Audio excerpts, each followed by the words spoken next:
नमस्कार जय Jagannath pieces kitchen को आपण मान स्वागत करुच्ची।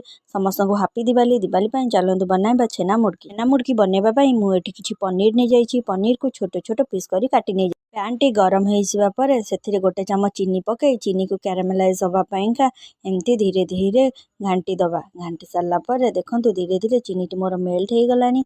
चीनी भल भाव लाल हो से आम कि पानी देदेबा।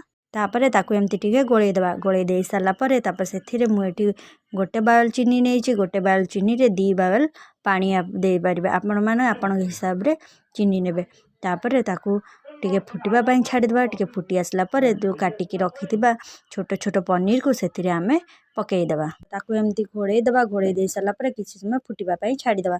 देखु किसी समय पर पनीर कलरटा भी बहुत बढ़िया से चेंज हो जाए। पुणी आउ थे फुटवा छाड़ीदेवा घोड़े की। देखो एबे आमर धीरे धीरे हो आसलानी। चीनी पानीटा भी बहुत कम हो गलानी।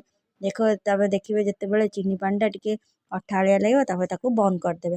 बंद कर सारापर रेडी हो गला आमर छेना मुड़की।